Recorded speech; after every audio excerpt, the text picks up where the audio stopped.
mécanismes différents, mais globalement, ils ont découvert l'immunothérapie, c'est-à-dire un nouveau traitement du cancer. Ça change complètement notre façon d'imaginer le traitement du cancer. Jusqu'à maintenant, on avait la chirurgie pour enlever la tumeur, les rayons, la chimiothérapie, les hormones. À partir d'aujourd'hui, on a en plus l'immunothérapie. Alors, de quoi s'agit-il?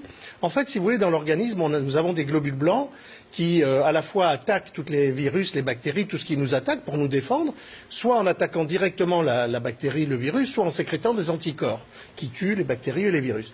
Et ce système, il est fantastiquement efficace puisque nous vivons entourés de germes qui nous attaquent en permanence. Or, nous survivons à ça parce que ce système est merveilleusement efficace. Alors, on ne comprenait pas pourquoi ce système qui est là pour nous défendre contre tout ce qui est dangereux pour nous ne nous défendait pas contre le cancer. Quand on regarde au microscope un bout de cancer chez l'homme, on s'aperçoit qu'il y a plein de globules blancs autour, mais ils dorment. Au lieu d'attaquer les cellules cancéreuses, ils s'endorment. Donc les globules blancs sont endormis. Et c'est pour ça qu'ils ont dit réveiller le système. Parce qu'en fait, on a compris pourquoi ils dormaient. Quand ils s'approchent du cancer, les cellules cancéreuses, qui sont d'une intelligence remarquable, leur crachent à la figure un somnifère.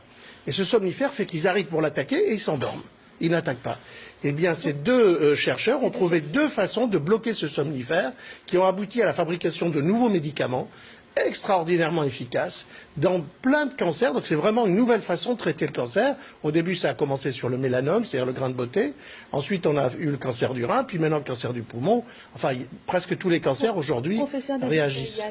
Jimmy Carter, 39e président des États-Unis, a été soigné du cancer par ce système, justement. Absolument, exactement. Ce président était atteint d'un cancer mortel.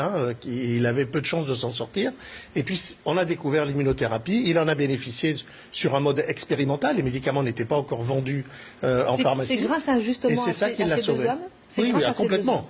Ah non, mais ces deux hommes, ils ont inventé un truc dingue. Ils réveillent les cellules, les globules blancs, et les globules blancs montrent toute leur efficacité. Ils détruisent les cellules cancéreuses. Donc, au lieu que nous tuions les cellules cancéreuses, on donne les médicaments au malade pour que le malade tue ces cellules cancéreuses. C'est fantastiquement